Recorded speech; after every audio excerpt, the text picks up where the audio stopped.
obvious. Okay. तो आज हम लोग फर्स्ट चैप्टर के सेकंड सेशन सेकंड सेशन हम लोग शुरू करने के लिए जा रहे हैं। तो सेकंड सेशन का शीर्षक है where there is Krishna there is always victory. जिधर भगवान श्री कृष्ण है उधर हमेशा विजय होता है। तो हम लोग शुरू करने से पहले बहुत ही महत्वपूर्ण है ये सेक्शन, और हमारे जीवन में ये चीज समझना बहुत ही महत्वपूर्ण है। गीता के अंत में एक श्लोक है, लास्ट वर्स, गीता के अंतिम श्लोक आप लोग देखिएगा। उसमें संजय धृतराष्ट्र को बताते हैं, यत्र योगेश्वरो कृष्ण यत्र पार्थ धनुर्धर तत्र श्री विजय भूति ध्रुवनीति मतिर्मम। जिधर भगवान श्री कृष्ण रहते हैं और जिधर उनके भक्त अर्जुन रहता है उधर चार चीज हमेशा रहता है। तत्र श्री, श्री मतलब अपुलेंस, हर प्रकार के ऐश्वर्य। तत्र श्री विजय, विक्ट्री, उधर हमेशा विजय रहता है, ऐश्वर्य विजय। और उसके बाद तत्र श्री विजय भूति, विभूति मतलब विभूति का मतलब है उसका अर्थ है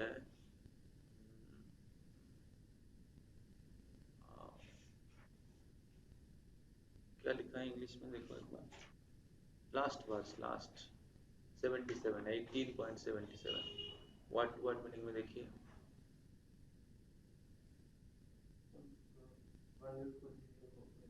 वंडरफुल इंग्लिश में बोलिए ना। O king, as I remembered, नहीं wonderful. नहीं, व्हाट वर्ड मीनिंग बोलिए। That means that. Kamcha means also. Samasya means imagine. Hare means or Krishna. Vishnu means wonder. Mahan means great. Rajan or king. Harishyami, I am enjoying. Cha also. Puna, Puna, repeat. 78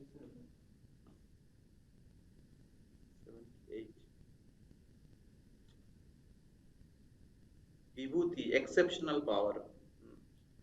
तो तत्र श्री विजय भूति, विभूति मतलब exceptional power. तो उधर हमेशा exceptional power, और नीति मतलब morality, ये चार चीज हमेशा रहता है। तो तो जिधर भगवान श्री कृष्ण और उनके भक्त रहते हैं उधर ये चार चीज हमेशा रहते हैं।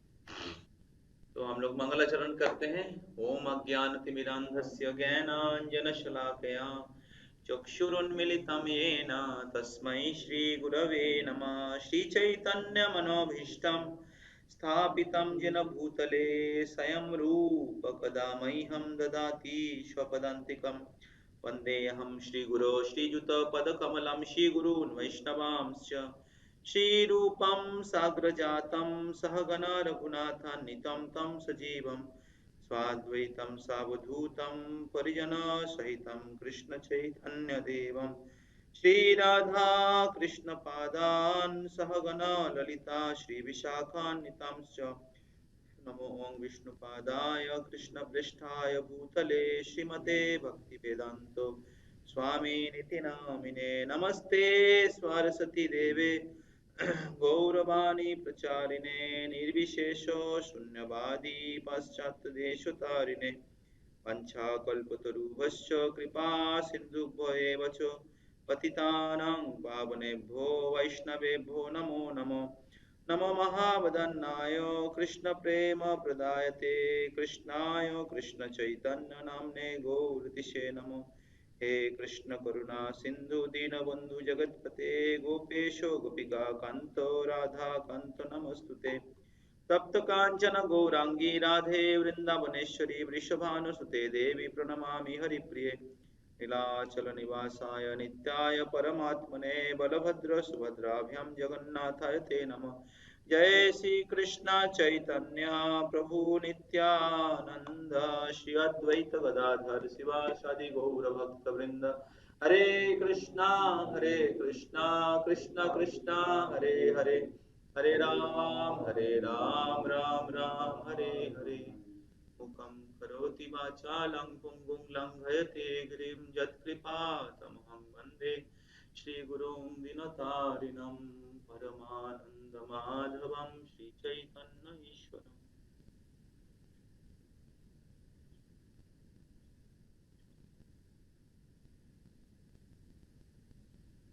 हरे कृष्णा। तो पिछले हफ्ता में हम लोग चर्चा कर रहे थे कि किस प्रकार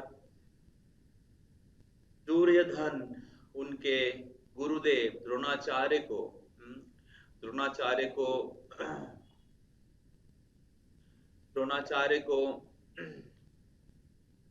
कौरव पक्ष के और पांडव पक्ष के सेना किस प्रकार सजी हुई है उसके बारे में वर्णन कर रहे थे और द्रोणाचार्य को अलग अलग प्रकार से उपदेश दे रहे थे कि आपने गलती किया है, अपने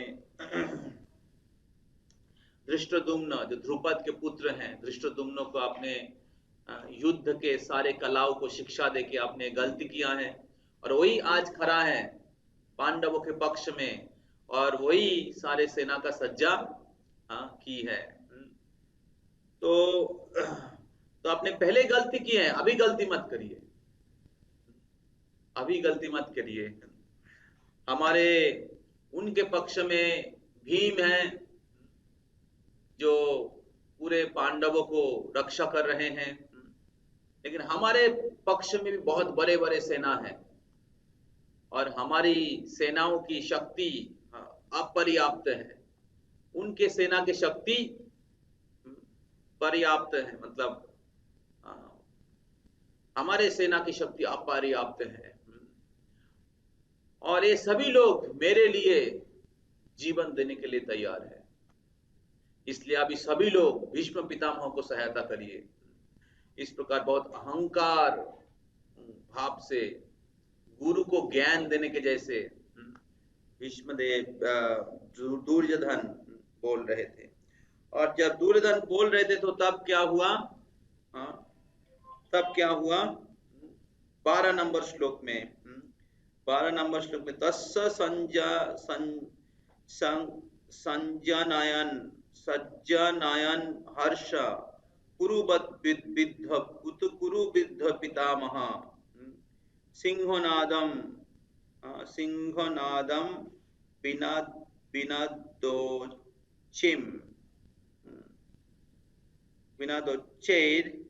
विनादोच्चैर शंखम दध्मो प्रतापवान। तो भीष्मदेव ने क्या किया दुर्योधन को चुप करने के लिए अपने शंख बजाया।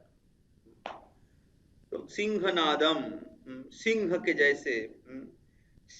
जैसे आपने शंख बजाया। तो भीष्मदेव की शंख बजाने की दो उद्देश्य था जो हम लोग लास्ट वीक में चर्चा किए थे। एक है कि बहुत बकबक किया है, चुप कर, उसको चुप करने के लिए शंख बजाया। और दूसरा कि भीष्मदेव बताना चाह रहे थे कि बेटा तुम तो हार जाने वाले हो। शंख बजाने के उद्देश्य दूसरा कारण था कि भीष्मदेव बोलना चाह रहे थे कि बेटा इतना बकबक कर रहे हो, युद्ध तो हारने वाले हो, क्योंकि विपक्ष में भगवान श्री कृष्ण है, विपक्ष में अर्जुन के रथ में भगवान श्री कृष्ण है और इसलिए जीतने की कोई आशा नहीं है। इसलिए उनको हर्ष करने के लिए तस्य संजयम हर्षम। तो the Bhishma, the great valiant grandsire, the Kuru dynasty, the grandfather of the fighter, blew the conch shell very loudly and making a sound of the roar of a lion, giving Duryodhan joy. तो लेकिन फिर भी तुम हमारा पोता है, इसलिए तुम्हारे लिए थोड़ा युद्ध कर दे रहा हूं। तो जिधर कृष्ण है, तो इस प्रकार ये सेक्शन का शुरुआत होता है। इस सेक्शन का शुरुआत होता है कि जिधर कृष्ण रहेंगे उधर विजय सुनिश्चित है। तो हम लोग अगले श्लोक में जाएंगे, श्लोक 13। श्लोक 13। तथा शंखश्च वैरश्च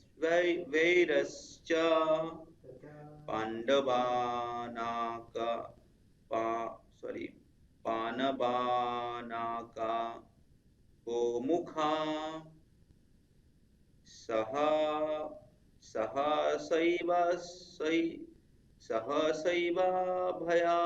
सहसैवाभयान्यन्ता सशब्दस्तुमुलो अभयात्। अनुवाद।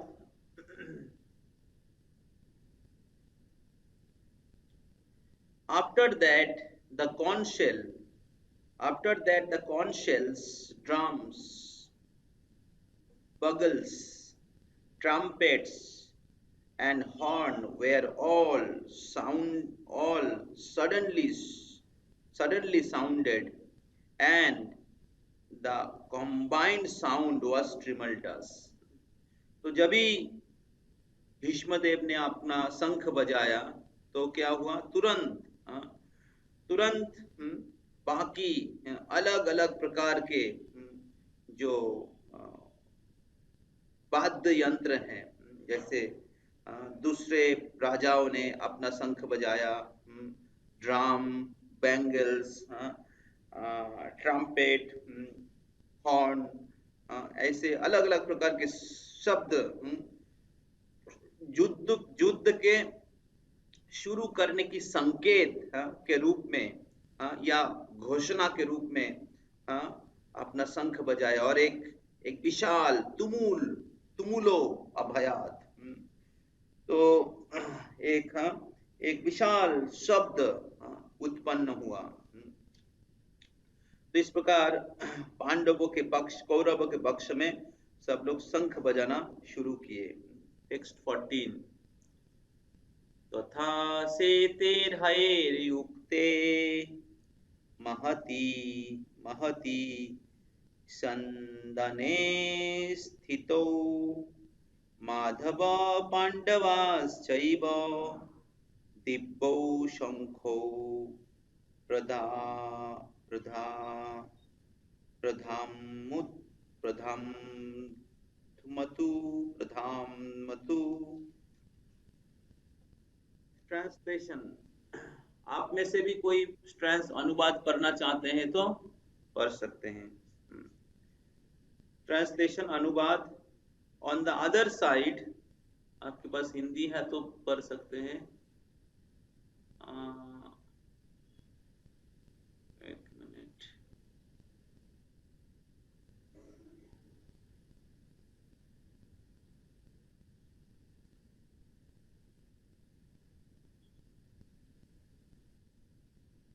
ओके,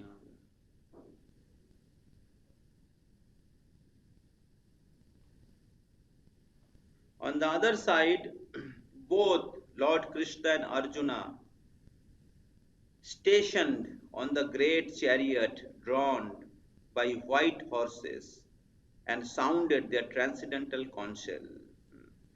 तो दूसरे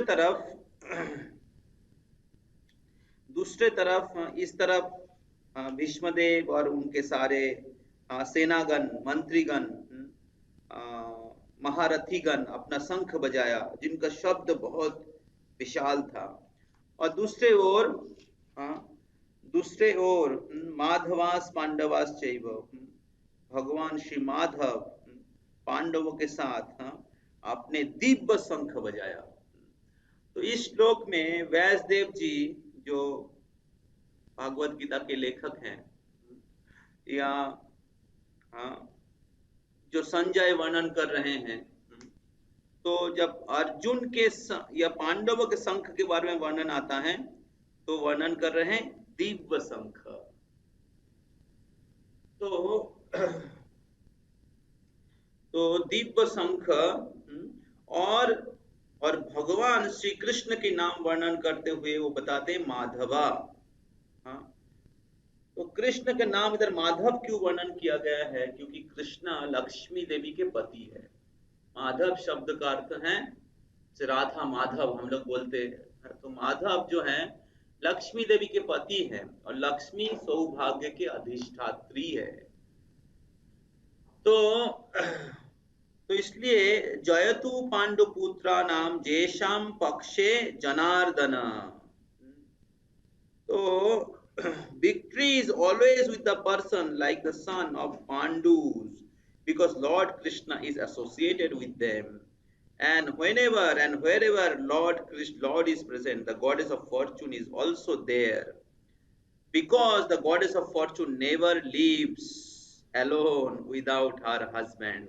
And therefore victory and fortune were awaiting Arjuna, as indicated by the transcendental sound produced by the counsel of Vishnu or Lord Krishna.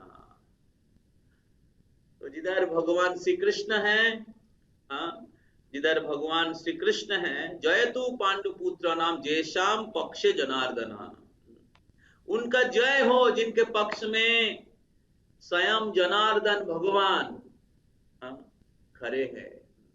तो जयतु पांडुपुत्र नाम, तो पांडवों का जय हो, पांडवों का जय हो, क्योंकि उनके पक्ष में भगवान श्री जनार्दन खड़े हैं। तो इसलिए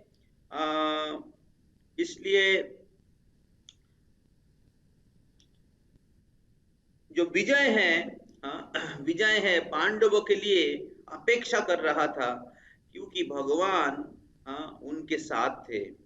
और क्योंकि भगवान जिधर रहते हैं लक्ष्मी उधर निवास करती है। लक्ष्मी का एक नाम है चंचला और कृष्ण का नाम है चंचलापति। तो लक्ष्मी देवी एक जगह में स्थिर बैठ नहीं सकती है, लेकिन वो चंचला लक्ष्मी देवी भगवान के चरण कमलों में स्थिर रहती है। तो इसलिए जिधर भगवान रहते हैं उधर विजय सुनिश्चित रहता है, और जिधर भगवान रहते उधर लक्ष्मी निवास करती है, और इसलिए विजय और सौभाग्य दोनों पांडवों के लिए अपेक्षा कर रहा था। और इसलिए पांडवों के शब्द धनी, पांडवों के शंख को दिव्य शंख कहा गया है, दिव्य शंख कहा गया है। तो इधर प्रभुपाद जी लिखते हैं तात्पर्य में कि beside the chariot on which the both friend were seated had been donated by Agni, the fire god, to Arjuna. This indicate that this chariot was capable to conquering all sides wherever it is drawn over the three world. ये जो जिसके ऊपर भगवान श्री कृष्ण और अर्जुन खड़े थे, और वो शंख, वो जो रथ है, वो अग्निदेव को अर्जुन ने एक बार मदद किया था। अग्निदेव को इंडाइजेशन हो गया था, तो क्योंकि यज्ञ के समय सारा आहुति अग्नि को दिया जाता है, इसलिए बहुत खा के अग्निदेव का पचन नहीं हो रहा था। तो अग्निदेव ने सोचा कि मैं खांडव वन को खा जाता हूँ। तो खांडव वन में बहुत जड़ी बूटी है, तो अगर उसको खा जाते अग्निदेव तो क्या होगा, उनके पेट में जितने भी बीमारी है वो कट जाएगा। लेकिन खांडव वन में एक असुर था, और वो असुर उस अग्नि को खाने नहीं दे रहा था अग्नि को। तो फिर अर्जुन ने युद्ध किया, और फिर अग्निदेव खांडव वन को खा गए, और अर्जुन ने उस असुर का भी रक्षा किया।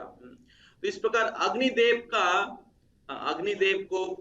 की कृपा प्राप्त हुआ था अर्जुन को, और वो प्रसन्न होकर उनको एक रथ उपहार दिए थे, जिस रथ में अर्जुन और भगवान श्री कृष्ण खड़े थे। तो इस प्रकार ये जो अग्नि होता है हर तरफ फैल जाता है, जिस दिशा में जाते हैं उस दिशा में विजय प्राप्त कर लेता है। तो इस प्रकार ये इधर वर्णन किया गया है, महती महती संदने स्थितो माधवा पांडवाश्चैव।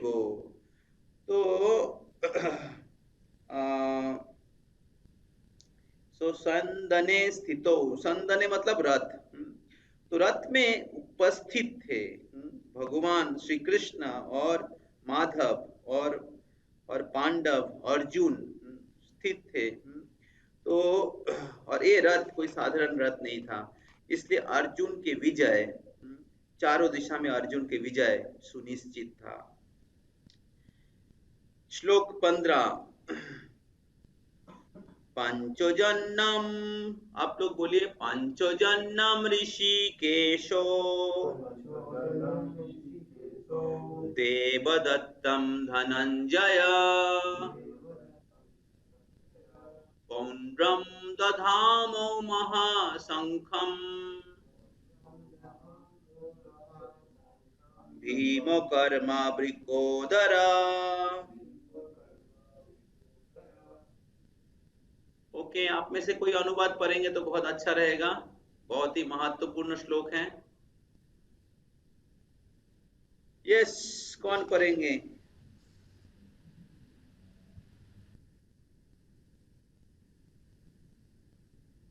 यस, पढ़िए। Lord Krishna blew his corn shell called Janya.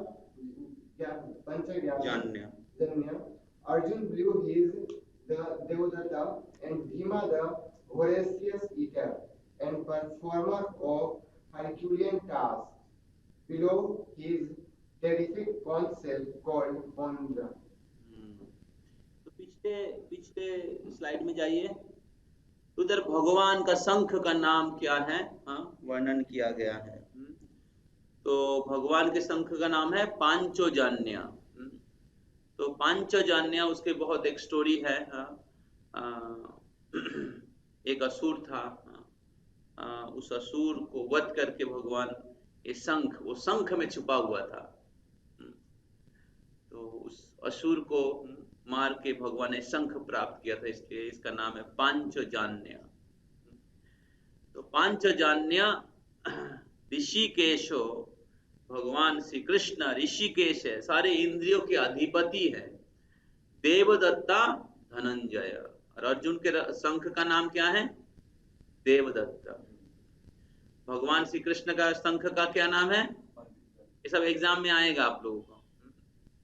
Panchajanya ऋषिकेशो Devdutt धनंजयो पंड्रौ दधामो महाशंखम।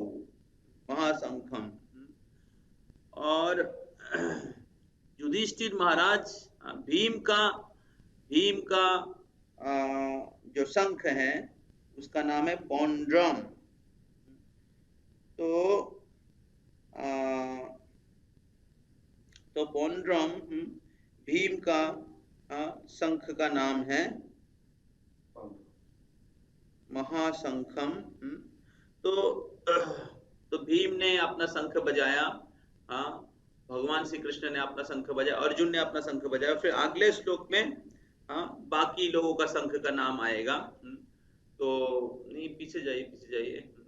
तो युधिष्ठिर महाराज का शंख का नाम है अनंत विजय, नकुल का शंख का नाम है सुघोष, और सहदेव का शंख का नाम है, क्या नाम है? सुघोष मणिपुष्पक।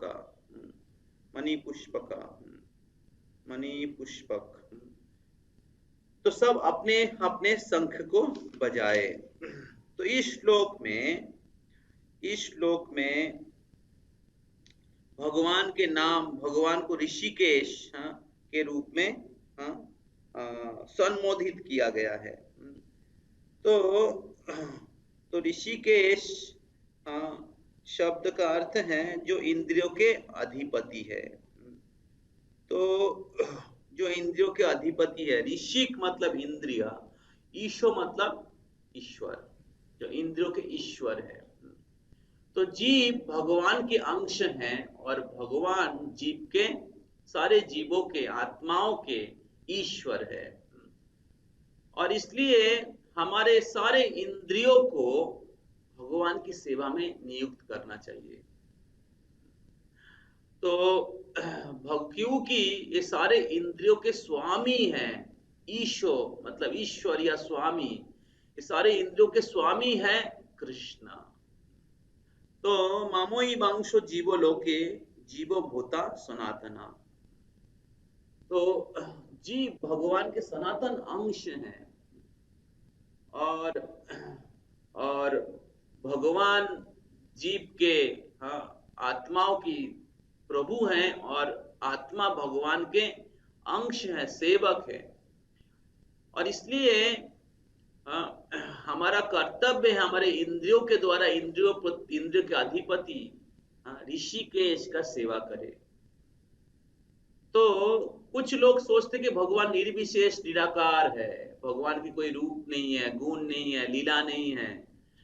लेकिन इधर भगवान के अगर कोई रूप नहीं होगा, गुण नहीं होगा, लीला नहीं होगा, तो भगवान कैसे ऋषिकेश होंगे? कुछ लोग सोचते भगवान सेंसलेस है, निराकार, लेकिन भगवान सेंसलेस नहीं है, भगवान के दिव्य इंद्रियां हैं। अंगानि जस्व सकलेन्द्रिय वृत्तिमन्ति पश्यन्ति पान्ति कलयन्ति चिरं जगन्ति आनंद चिन्मया सदुज्जल विग्रहस्य गोविंदमादि पुरुषम तमहं भजामि। ब्रह्म संहिता में ब्रह्मा जी कह रहे हैं, गोविंदमादि पुरुषम तमहं भजामि, मैं उस गोविंद का भजना करता हूं जिनकी एक इंद्रिया सब इंद्रिय का काम कर सकते हैं। अंगानी जस्सो, जिनके अंग सकलेन्द्रिय वृत्ति, सब इंद्रिय के वृत्ति मतलब कार्य, सकलेन्द्रिय वृत्ति मानती, सारे इंद्रियों का काम कर सकते। पश्यन्ति पान्ति कलयन्ति, पश्यन्ति मतलब दर्शन करना, पश्यन्ति पान्ति कलयन्ति मतलब पालन करना। तो जो अपने इंद्रियों के द्वारा पूरे सृष्टि को पालन करते हैं, रचना करते, संहार करते हैं, गोविंदम आदि पुरुषम तमहं भजामि, उस गोविंद आदि पुरुष का मैं भजना करता हूं।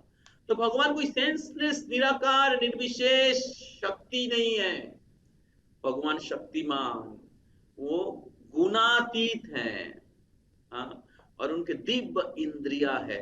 हम आपके जैसे भौतिक इंद्रिया नहीं है जो रजो तमो गुण के द्वारा प्रभावित है, भगवान गुणातीत है। तो आनंद चिन्मय सदुज्जल विग्रहस्य, जिनके विग्रह आनंद चिन्मय स्वरूप है।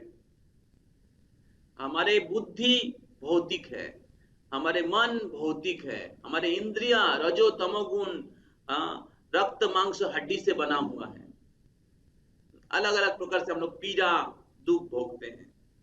लेकिन भगवान के शरीर आनंदमय है, चिन्मय है, भगवान के विग्रह है, रूप है। जिस प्रकार हमारा रूप है और हमारे इंद्रियां हैं, भगवान को भी इंद्रियां हैं, भगवान का भी रूप है, लेकिन हमारे शरीर भौतिक है, लेकिन भगवान के शरीर दिव्य है। तो इसलिए हमें भगवान की सेवा करना चाहिए। Here in the battle of Kurukshetra, the Lord directly controlled the transcendental sense of Arjuna, and thus his particular name is Rishikesh. The Lord has different name according to the different activities. For example, his name is Madhusudan because he killed the demon named Madhu. His name is Govinda because he gives pleasure to the cows and to the senses. His name is Vasudev because he appeared as a son of Vasudev. His name is Devaki Nandan because he accepted Devaki as his mother. His name is Jashoda Nandan because he awarded his childhood pastime to Jashoda in Vrindavan. तो इस प्रकार भगवान के अनेक नाम हैं, भगवान के अनेक नाम हैं। तो इधर भगवान को ऋषिकेश के रूप में पुकारा गया है, संबोधित किया गया है, क्योंकि इधर भगवान खुद पार्थ सारथी के रूप में बोल रहे हैं कि मैं युद्ध नहीं करूंगा, असल में पूरे सब कुछ नियंत्रण कर रहे हैं। असल में अर्जुन के विजय सुनिश्चित करने के लिए, उनके भक्तों की विजय, धर्मों की स्थापना करने के लिए भगवान सूत्रधर के रूप में, रथ चालक के रूप में इधर बैठे हैं। असल में वो उनके लीला है और उनके उद्देश्य है कि धर्म की स्थापना करना, अधर्म की विनाश करना और भक्तों की विजय करना। तो इस प्रकार वो भगवान डायरेक्टली को क्या कहते हैं हिंदी में?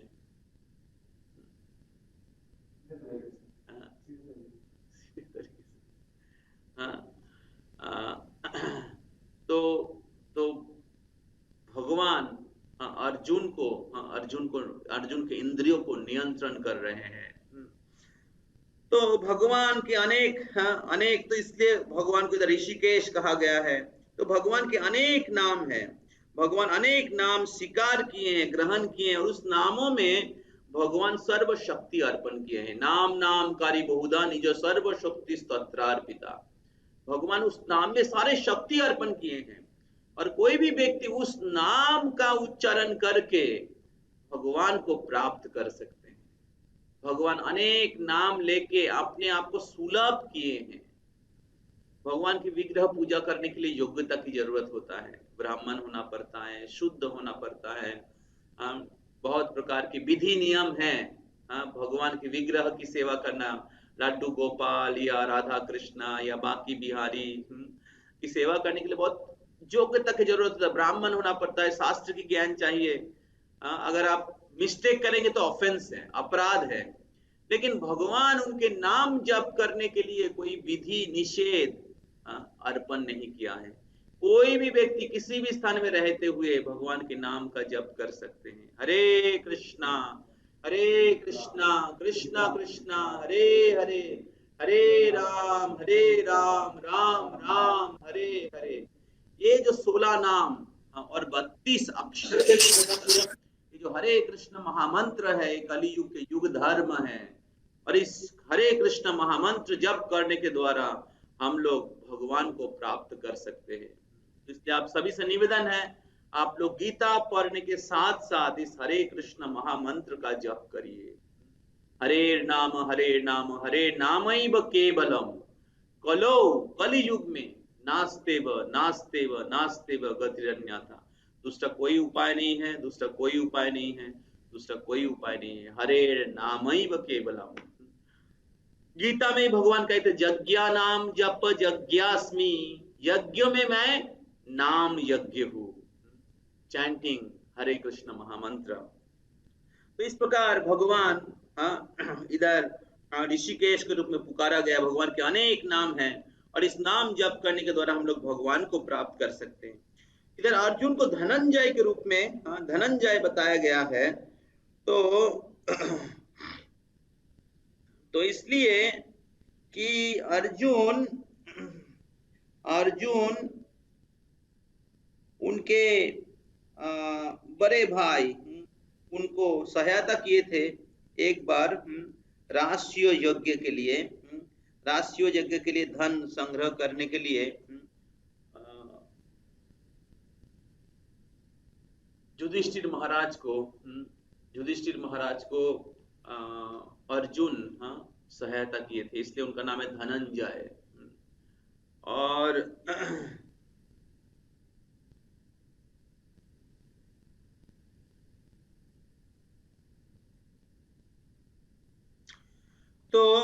और भीम का नाम दिया गया है। भीम को बोला गया भीमो कर्मा ब्रिकोदरा। ये बहुत महत्वपूर्ण है हम सभी के लिए। आप लोग सुन रहे हैं, आशा कर रहे हैं। तरुण प्रभु एंड माता जी, सुनीता शर्मा माता जी, संगीता सेनगुप्ता, मनीषा शर्मा, ज्योति सिंह, आप सब लोग जी प्रभु। बाकी लोग हमारे साथ हैं? हाँ प्रभु। मैं ही बकबक कर रहा हूँ केवल? नहीं हम लोग सब हैं। सकें। और तरुण प्रभु, जी प्रभु। सो तो नहीं गए आप लोग? नहीं नहीं प्रभु, आपको सुन रहे हैं ध्यान लगा के। ओके। सुन रहे प्रभु। तो भीम कर्म अभिकोदर बहुत महत्वपूर्ण है। तो ये सभी आप लोगों का जब 6 चैप्टर होगा तो 6 चैप्टर वाइज हम लोग आप लोगों को सर्टिफिकेट देंगे। हाँ, और उसका क्या बोलते हैं, उसका मार्किंग होगा। उसके लिए उसके ऊपर कुछ एग्जाम रहेगा जो हम लोग सिखा रहे हैं, सिंपल एग्जाम जो गीता में है, जो क्लास में चर्चा किया जा रहा है, और अटेंडेंस। ये दो चीज के ऊपर, अटेंडेंस और आपका एग्जाम। तो अटेंडेंस में 30% मार्क्स रहेगा और 70% 70 मार्क्स के ऊपर एग्जाम होगा, ऐसे टोटल 100 मार्क्स।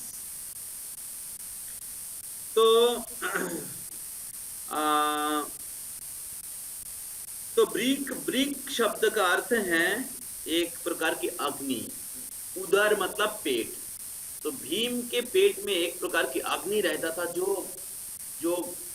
बहुत स्ट्रांग था, शक्तिशाली था, और इसलिए भीम को बहुत उसको पचाने के लिए बहुत भूख लगता था भीम को, क्योंकि ब्रिक नामक के अग्नि उनके पेट में रहने के कारण। तो और इसलिए आपको तो पता है भीम को 10,000 हाथी का बल है। तो वो शक्ति कहाँ से प्राप्त होता है? क्योंकि ब्रिक नामक की अग्नि उनके उदर में है, और इसके कारण उनको बहुत भोजन करना पड़ता था। तो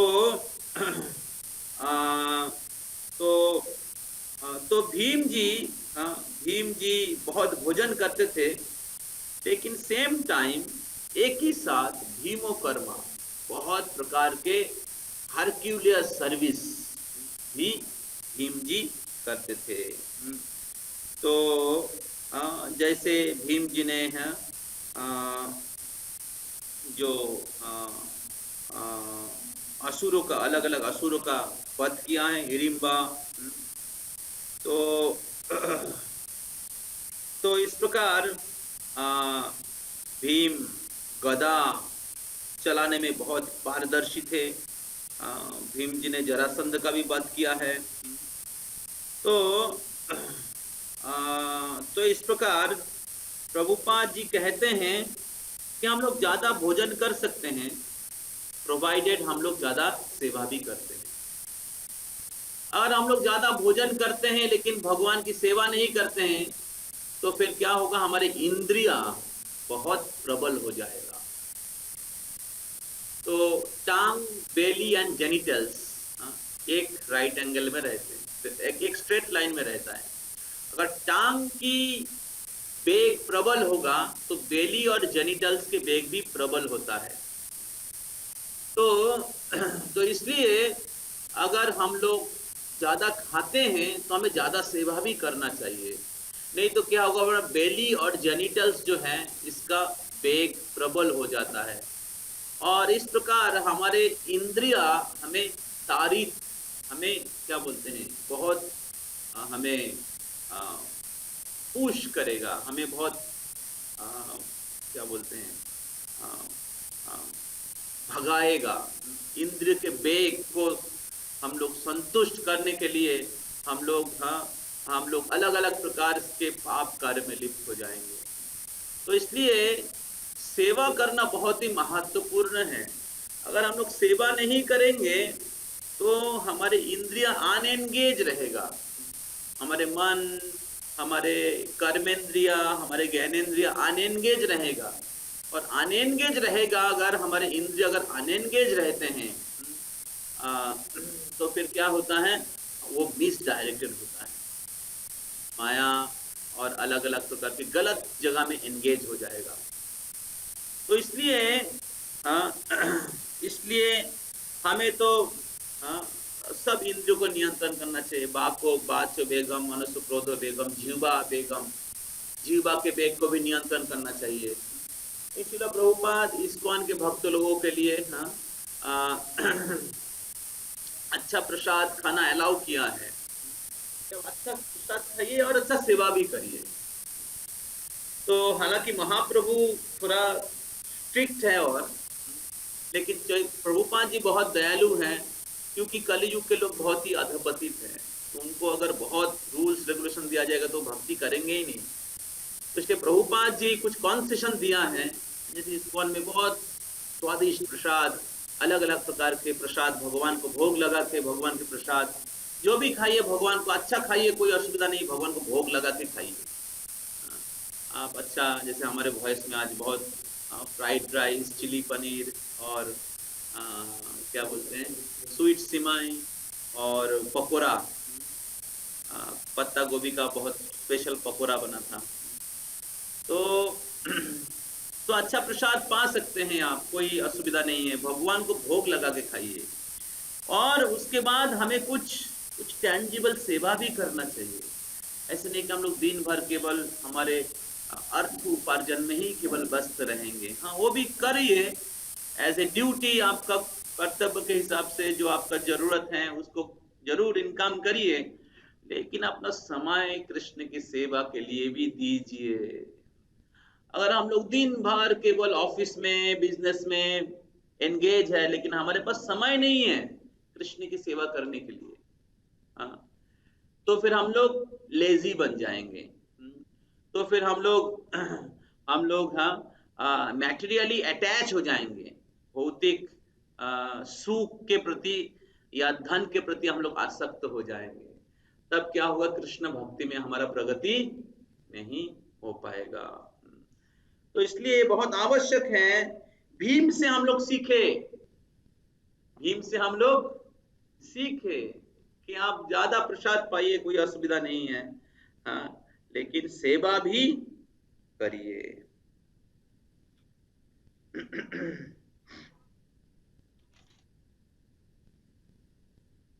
तो तब क्या होगा, हमारी इंद्रिया सेटिस्फाइड रहेगा, इंद्रिया हमारे जो इंद्रिया पवित्र रहेगा, इंद्रिया नियंत्रित रहेगा।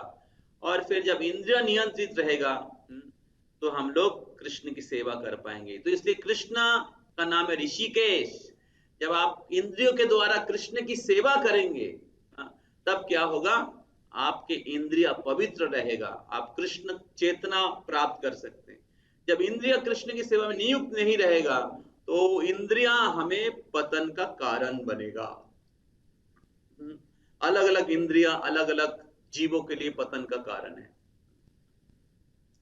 जैसे वो एक प्रकार की कीड़ा होता है, वर्षा के समय वो लाइट के प्रति आकर्षित होके उसमें अपना प्राण गवा देता है, तो उसके जो रूप दृष्टि उसका पतन का कारण है। उसी प्रकार हिरन बहुत एक बीन का शब्द सुन के शिकारी का उसके फांद में अटक जाता है। तो अलग अलग इंद्रियां हमारे विनाश का कारण होता है। इसलिए हमारी इंद्रियां अगर शास्त्रों के निर्देश के अनुसार भगवान के सेवा में अगर हम लोग नहीं लगाएंगे तो हमारे पतन का कारण बनते हैं। तो इसलिए ऋषि के शब्द बहुत महत्वपूर्ण है इस श्लोक में, और गुरा के शब्द भी बहुत ब्रिकोदर शब्द भी बहुत महत्वपूर्ण है इस श्लोक में। तो प्रभुपाद जी के तात्पर्य जब तक नहीं पढ़ेंगे और भक्तों से जब तक नहीं सुनेंगे, तब तक भगवत गीता के जो अर्थ है हम लोग समझ नहीं पाएंगे। तो इसलिए ये जो भगवत गीता स्टडी सर्कल है, गीता रसायन कोर्स, हम सभी के लिए इम्पोर्टेंट है। तो आप हफ्ते में एक दिन क्लास अटेंड करिए, एक साल आप क्लास अटेंड करेंगे तो पूरा गीता आपका कवर हो जाएगा। और डेली 1-2 श्लोक करके पढ़िए, सुनिए और पढ़िए, सुनिए और पढ़िए, तब आप समझ पाएंगे। तो जीवन के सारे उद्देश्य साफ क्लियर दिखने लगेगा, आपके जीवन में गाइडलाइन मिलेगा, और जीवन के बहुत सारे समस्या से आप मुक्त हो जाएंगे और जीवन में सही दिशा मिलेगा, जीवन मीनिंगफुल होगा। तो श्लोक 16, 17, 18। अनंता विजयं राजा कुंतीपुत्र युधिष्ठिरा नकुल सहदेवश्च सुघोषो मणिपुष्पका कस्यश्च परमेश्वरश्च ईष्वन्धि च महारथा धृष्टद्युम्नो विराटश्च सात्तकीश्च पराजितः द्रुपदेयश्च सर्वस्य पृथिवीपते सौभद्रश्च बाहू शंखान दध्मौ पृथक पृथक।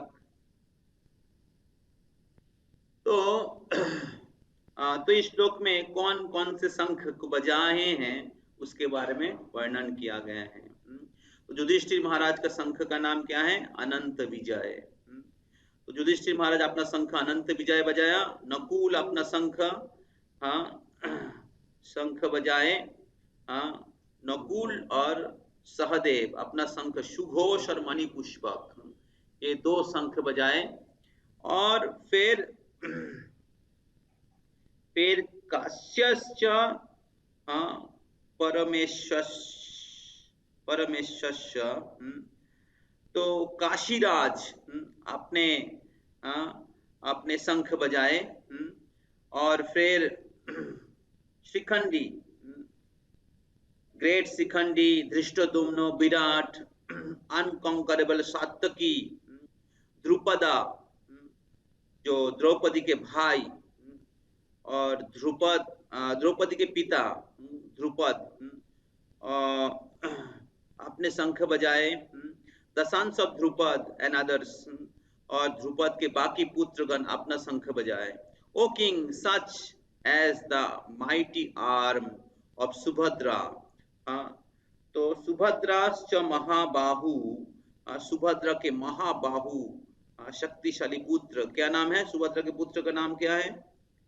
अभिमन्यु। तो being the grandsire Bhishma drawn to the grandsons like Abhimanyu and others, including the king of many states of the world, all were present there and all were doomed. The whole catastrophe was due to the king Dhritarashtra, because he encouraged the policy followed by his sons. तो इस प्रकार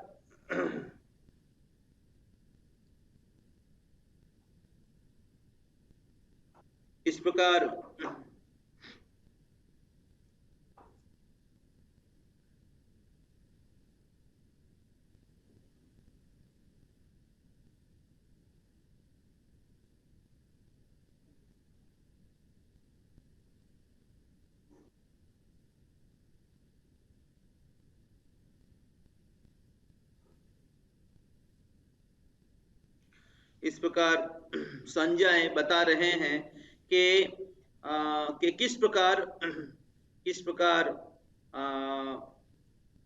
ये सारे महान योद्धागण युद्ध करने के लिए आए हैं, अपने शंख बजा रहे हैं, युद्ध करने के लिए आए हैं और अपना शंख बजा रहे हैं। और जितना ही संजय बता रहे हैं तो वो धृतराष्ट्र के हृदय में भय का संचार कर रहे हैं। और ये जो भय हैं ये कौरवों का पराजय की लक्षण है, कौरव की पराजय का लक्षण है। और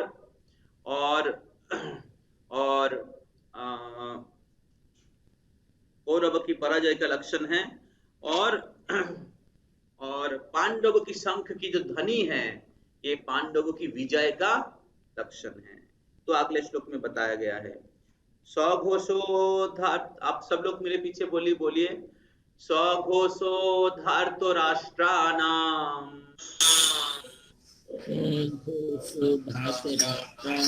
हृदयानि दारयत्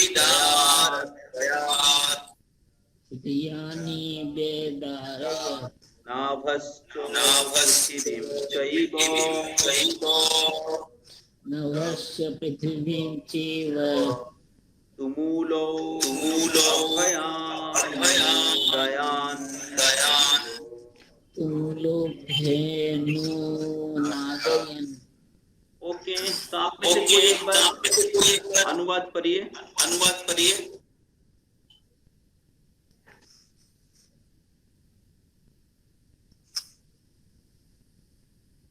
आपके पास 19 नंबर श्लोक का अनुवाद करिए।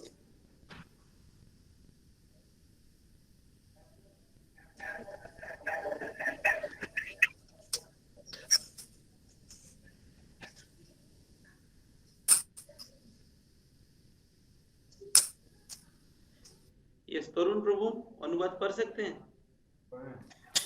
यस तरुण प्रभु अनुवाद पढ़ सकते हैं?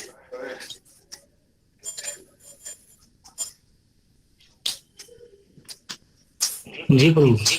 इन विभिन्न शंखों की ध्वनि कोलाहल पूर्ण बन गई, जो आकाश और पृथ्वी को शब्दायमान करती हुई धृतराष्ट्र के पुत्रों के हृदय को विदीर्ण करने लगी। सिद्धार्थ पुत्र साउंड थोड़ा डिस्टर्ब रिपीट कर रहा है।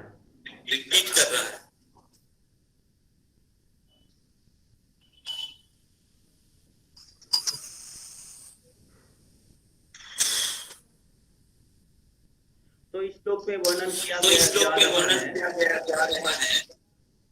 कि सिद्धार्थ प्रभु अब नहीं होगा प्रभु। यस प्रभु, अब शायद रिपीट नहीं होगा। The blowing of this different conch shell become uproarious, vibrating both in the sky and on the earth. It shattered the hearts of the sons of Dhritarashtra. तो जब सभी पांडव लोग अपना शंख बजा रहे थे, तो पूरे चतुर्दिक में 10 दिशाओं में एक विशाल शब्द ध्वनि, और आसमान में और जमीन में, धरती पे एक विशाल शब्द ध्वनि उत्पन्न किए। और ये शब्द ध्वनि कौरवों की, धृतराष्ट्र के पुत्रों की हृदय को क्या बोलते हैं, शैटर्ड, हृदय को क्या बोलते हैं हिंदी में, शैटर्ड, हृदय को ब्रेक कर दिए। तो इस प्रकार भीष्म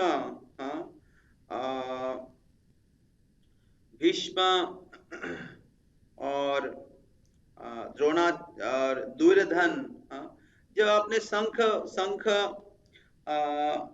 शंख बजाए, तो पांडव के हृदय विदीर्ण नहीं हुआ। लेकिन जब पांडव लोग अपना शंख बजाए, वो पूरे 10 दिशाओं में, धरती और आसमान में विशाल शब्द किया, और वो कौरव के हृदय विदीर्ण कर दिए। और इस प्रकार कौरव लोग शब्द ध्वनि सुन के बहुत भयभीत हो गए। और इस प्रकार कौरवों की भय पराजय की लक्षण है। दूसरे ओर पांडवों की शंख की शब्द ध्वनि उनके विजय को घोषणा कर रहे थे। तो क्योंकि भगवान श्री कृष्ण अर्जुन के रथ में खड़े थे, और जो लक्ष्मी देवी के पति हैं, रामायण के युद्ध में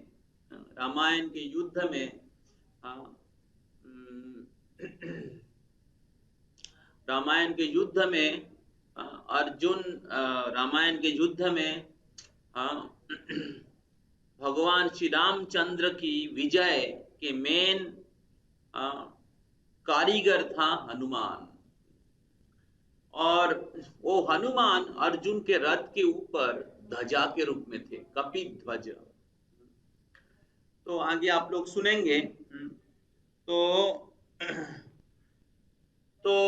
इस प्रकार अर्जुन के रथ में हनुमान भी थे, और हनुमान के प्रभु श्री रामचंद्र भगवान श्री कृष्ण के रूप में थे। और इसलिए जिधर भगवान श्री कृष्ण हैं, उधर सौभाग्य निवास करती है। जिधर भगवान श्री कृष्ण है, उधर धर्म निवास करते हैं, और जिधर धर्म निवास करते हैं, उधर विजय सुनिश्चित होता है। तो इसलिए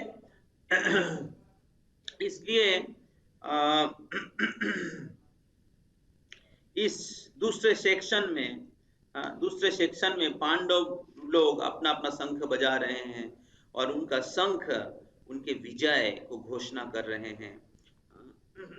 और दूसरे ओर कौरव पक्ष के सेनागण, कौरव लोग बहुत भयभीत थे, क्योंकि उनको पता है कि विपक्ष में भगवान श्री कृष्ण खड़े हैं और इसलिए उनकी विजय होगा, तो इसलिए युद्ध करने आ रहे, लेकिन वो भयभीत है।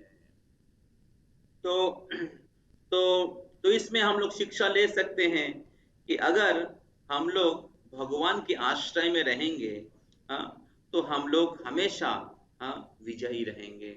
अगर भगवान हमारे साथ में हैं, हम लोग भगवान के आदेशों का पालन कर रहे हैं, भगवान के दिया हुआ जो मार्ग है, जो भागवत गीता में वर्णन किया गया है, उसको हम लोग पालन करेंगे, अधर्म के मार्ग को छोड़ देंगे, तो हम लोग जीवन के हर परिस्थिति में हम विजयी होंगे। और भगवान हमारे साथ रहेंगे तो हम लोग हमेशा निर्भय रहेंगे, क्योंकि हमें पता है कि भगवान के दिया हुआ रास्ते में हम लोग चल रहे हैं। दूसरे ओर जो अधर्म के मार्ग में है, पाप कार्य करके जीवन में सफल होने के लिए प्रयास कर रहे हैं, तो उनके जीवन में क्या बोलते, कुछ समय के लिए कुछ सफलता अगर आ भी जाता है, कुछ समय के लिए कुछ सफलता आ भी जाता है, लेकिन एक समय के बाद उनके सारे सफलता खो जाएगा और वो हमेशा जीवन में भयभीत रहेंगे। जैसे हिरण्यकशिपु, रावण अधर्म करके बहुत प्रकार की समृद्धि और धन इकट्ठा किए थे, लेकिन हमेशा वो टेंशन में थे। तो आज के जमाने में हम लोग देखते हैं लोगों के पास बहुत पैसा है, लोगों के पास बहुत बड़ा पोस्ट है, लेकिन अधर्म शीलस्य सुदुःखितस्य, अधर्म करके पाप कर्म करके नशा करना, दारू पीना, अवैध संग करना, झूठ और दुर्नीति करके, छल करके पैसा इनकम करना, और हमेशा उनके जीवन में तनाव रहता है, हमेशा स्ट्रेस रहता है, हमेशा एंजाइटी में रहते हैं, हमेशा अलग अलग प्रकार से परेशान रहते हैं और ज्यादा देर तक उनकी सफलता टिकती नहीं है। तो इसलिए हमें जीवन के परम उद्देश्य को जानना चाहिए और हमें समझना चाहिए कि किस प्रकार भगवान से ही सारे विजय, भगवान जिधर रहते हैं उधर धर्म रहता है, और जिधर धर्म रहते हैं उधर भगवान रहते हैं, और उधर ही विजय होता है। तो इसलिए हमें भगवत गीता के दिया हुआ मार्ग को अपने जीवन में पालन करना चाहिए, भगवान के नाम का आश्रय लेना चाहिए और हमारे जीवन को सुंदर, आनंदमय और सुखी और निर्भय बनाना चाहिए। जैसे वैष्णव कवि लोग गा रहे हैं, भजहु रे मन श्री नंद नंदन अभय चरनार वृंद रे, दुर्लभ मानव जनम सत्संगे तरहो ए भव सिंधु रे। आचार्य लोग गा रहे हैं, भजो हुरे मन श्री नंदेर नंदन, हे मन श्री नंदेर नंदन श्री कृष्ण का भजना करो, जिनके चरण कमलों का भजना करने से अभय प्राप्त होता है, अभय चरणारो वृंदरे। और इस प्रकार दुर्लभ मानव जन्म सत्संगे, इस प्रकार मनुष्य जीवन जो दुर्लभ है उसको सत्संग में व्यतीत करना चाहिए, और इस प्रकार तरहो ए भव सिंधुरे, इस भव सागर को पार कर जाना चाहिए। तो भौतिक जगत एक भव सागर है और उसको पार करने के लिए नाव है सत्संग। हरे कृष्णा कृष्ण कृष्ण हरे हरे, हरे राम राम राम हरे हरे। बहुत बहुत धन्यवाद आप सबको। अगले वीक में हम लोग तीसरा सेक्शन चालू करेंगे। तो हर वीक में तो आज हम लोग 19 नंबर श्लोक तक हम लोग चर्चा किए हैं, और अगले वीक में चालू होगा 20 नंबर, बहुत ही महत्वपूर्ण है। तो बहुत ही महत्वपूर्ण है। तो अगले सेक्शन में अर्जुन भगवान को अच्युत बोल के संबोधित करते हैं और उनको बोलते हैं कि आप दोनों पक्ष के बीच में जाके रथ को खड़े कर दीजिए। और जब अर्जुन दोनों पक्ष के बीच में अर्जुन के रथ को जाके खड़ा करते हैं तो अर्जुन बहुत भ्रमित हो जाता है। और जब भ्रमित हो जाता है तो धृतराष्ट्र बहुत खुश हो जाता है। बहुत अच्छा हुआ, बिना युद्ध से ही जीत जाएंगे। बहुत बहुत खुश हो जाता है। और और और संजय अर्जुन के धृतराष्ट्र के जो हर्ष उल्लास है उसको देखते हुए उसके उनको कहते हैं कि इतना सुखी होने के लिए सुखी मत होइए, कृष्ण है जो अर्जुन के अज्ञान को खत्म करने वाले हैं। बहुत सुंदर है, आप लोग आएंगे तभी समझ में आएगा, श्लोक बाय श्लोक, वर्ड बाय वर्ड, विद शिल प्रभुपाद। हरि बोल। हरि बोल। किसी का कोई प्रश्न हरि है? बोल। एक प्रश्न किसी का अगर है क्लास से।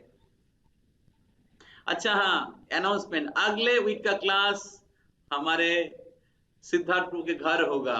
हरि बोल। हरि बोल। हरि बोल। तो इसलिए बहुत ऑनलाइन क्लास हो गया है, अभी हम लोग face to face in the battle of Kurukshetra. Hari बोल। यस, कोई प्रश्न है? तरुण प्रभु, सुनीता माता जी, ज्योति सिंह, मनीषा शर्मा माता जी, किसी का कोई प्रश्न है या कोई कमेंट? कैसा लग रहा है, समझ में आ रहा है कि नहीं?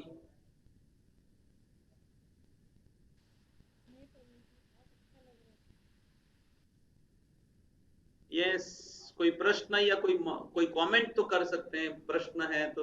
आशा करते क्लियर हुआ आप लोगों को, ठीक है क्या?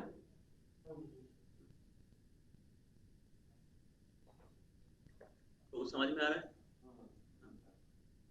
तो तीसरा अध्याय खत्म कर दिए। बहुत अच्छा है, पढ़ते रहिए। मैं जब पढ़ा था उसके बाद भी एक बार पढ़िएगा। आप सभी लोग होमवर्क करिएगा। तो होमवर्क मैंने रीडिंग कितना दिया था मैं? 12 दिया था ना? कितना दिया था?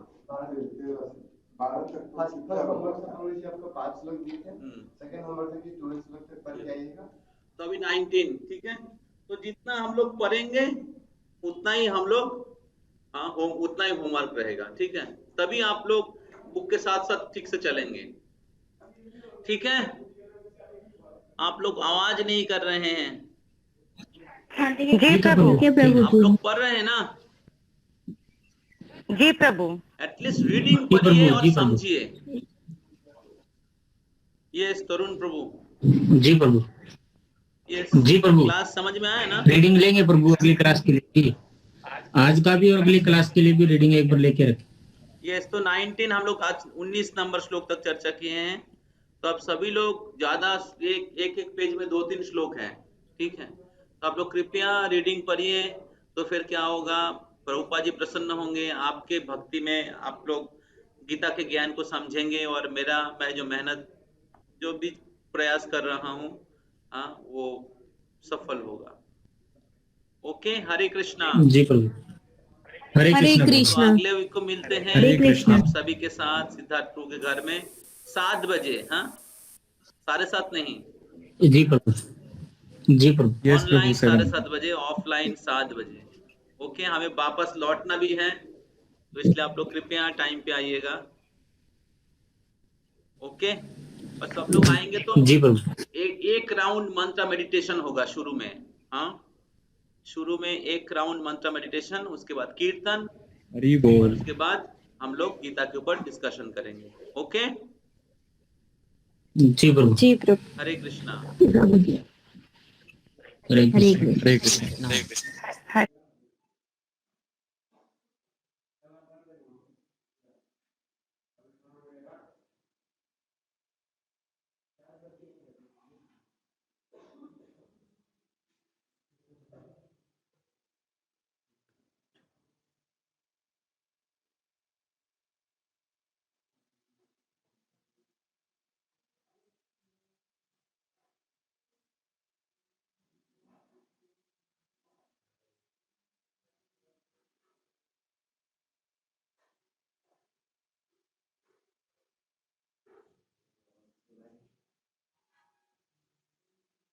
आपको क्लास चल रहा है क्या अभी?